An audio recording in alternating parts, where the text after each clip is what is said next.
All right, in the last video, we went over making a mantle, and now I'd like to build off of some of that logic that we made and create a wall slide. Perfect. So, the first thing we're going to see is that I have made some changes. This is all of the mantle line traces. If this is your first video that you're watching, I'd recommend you go watch the last, as I cover more in depth what these line traces are doing. But we're going to actually use these line traces for the wall slide. We might as well reuse code that we already have that will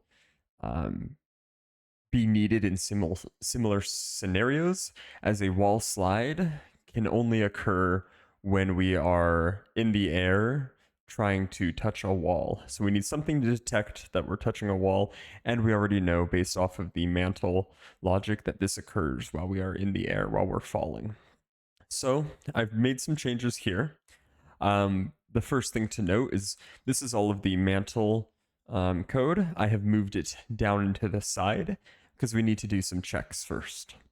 The first thing I have done is I've added a switch, and I'm going to now take a little bit of a sidetrack and go over where I've placed other switches and explain a little more about switches.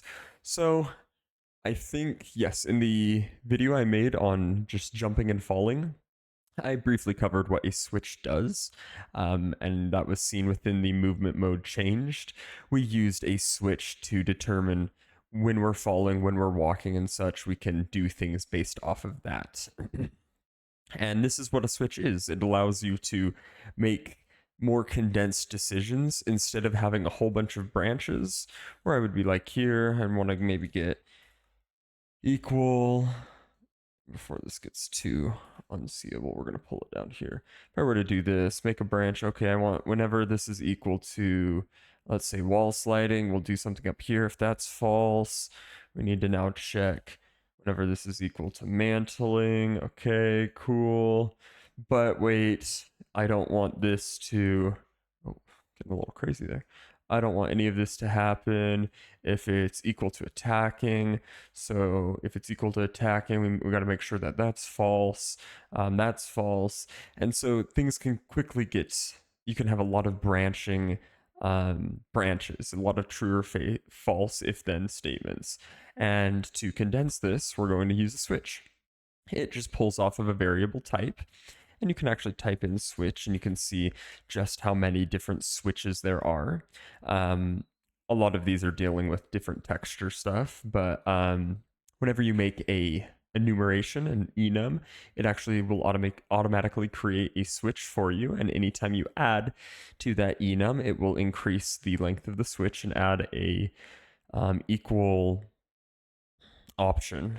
You can also use this as you can do switch by int or switch on int. It's always on. Switch on int.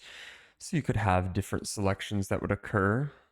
And based off of whatever this variable is, we could make it into its own little variable and then somehow affect this in some other part of a blueprint and increase it. And then we would do different logic nodes off of this. And another quite useful one is actually the switch on string.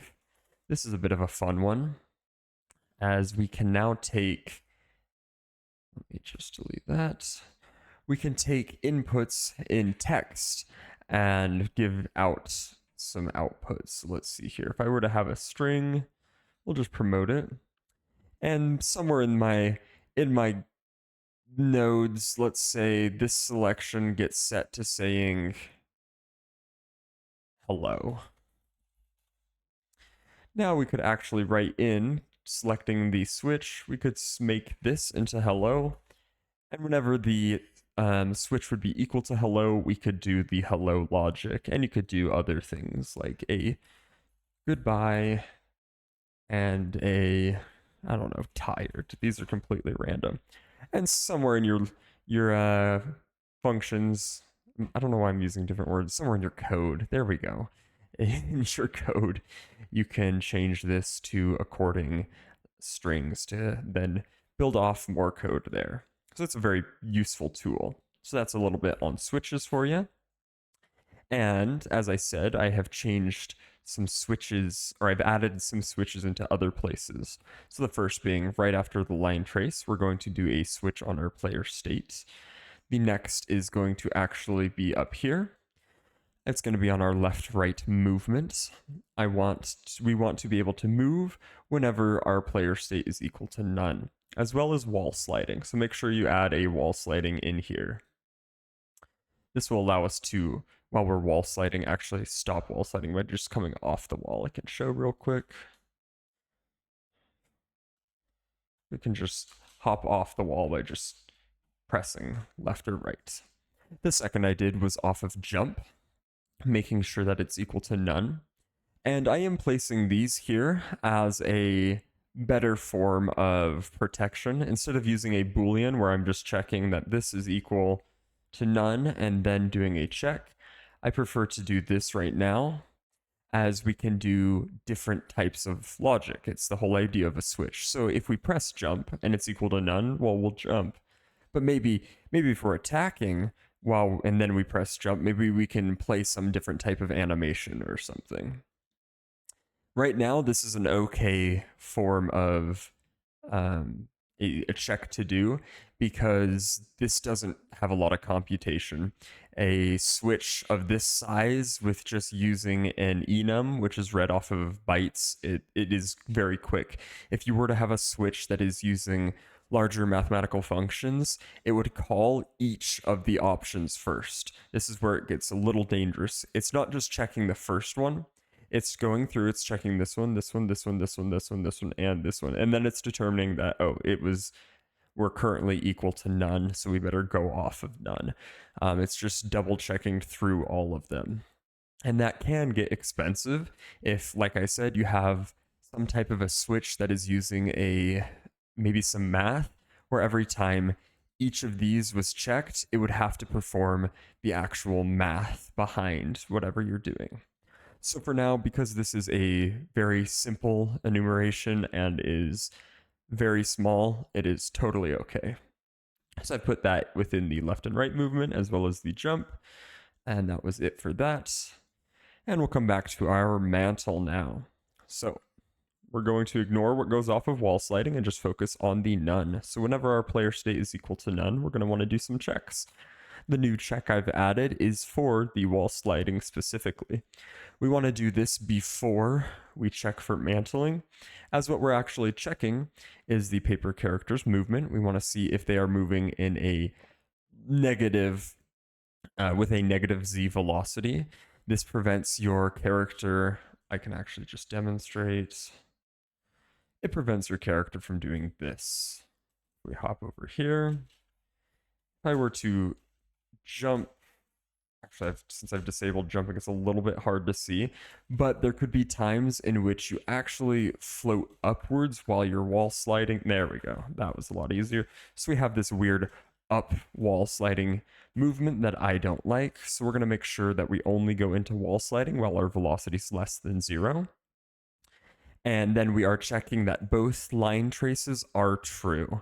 So that's what these are here. I've moved things around and made it a bit cleaner. Previously in the last video, I had a little not Boolean here. I've moved that over here and such. So we're just checking that both line traces are true. That's what these two lines are. They are pulling off of here. And we can kind of trace this all the way back to here. Oh, and ignore this. Gotta keep things clean. Perfect. If that's false, then we can go ahead and do our mantle check. If it's true, we want to go ahead and set our player state to wall sliding, perform an animation jump to wall slide. If we hop in here in my locomotion, we can see that I've made a jump called wall slide connected to wall sliding. There is a callback in this. You can name it end wall slide and just go ahead and copy that. We will be using that in just a second. Within here, we just have the wall slide animation. This should be within the Adventure 1.5 folder, and it does need to be looping. To transition out of the wall slide, we just need to make sure our player state is not equal to wall sliding. And unlike most jumps, I have connected this to falling and jumping. as in the future we will actually be adding in a wall bounce. So this is going to help make things a little more fluid. Perfect. And I did mention the end wall slide. So let's go ahead and make a custom function. Remember, that's just custom function, add custom function. Make sure you just copy and paste its name to have it be syntactically perfect. And you could ignore this for now. I'll explain this in a second. Perfect. After we do our jump, well, I'll explain now, I suppose. We're going to get our paper character's movement, get what is called gravity scale, and divide it by 2. This is the decision I've made. And then set our gravity scale using our paper character movement to this result. Now, what the gravity scale is, we're going to hop into the actual character, the character's blueprint. We're going to select the entire self and just search gravity. We have some options for different gravity settings. I've set my own gravity scale to 1.5. I feel like that just has a bit better of a feel to it. At 1, things feel quite floaty, so I prefer to do it at 1.5. And that's all it literally is. It's just how much gravity is being simulated by the physics. So we can see here, I have lowered it to 1. It's not too noticeable, but in my own just testing and such, I personally right now like 1.5. It just feels more organic to me. Okay, we can go back into the main player controller, and so that's what we're affecting here. We're taking what I have set as 1.5 and dividing it by 2, leaving us with a 0.75. And this will make us slow down while we are wall sliding so we don't drop to the ground really quick.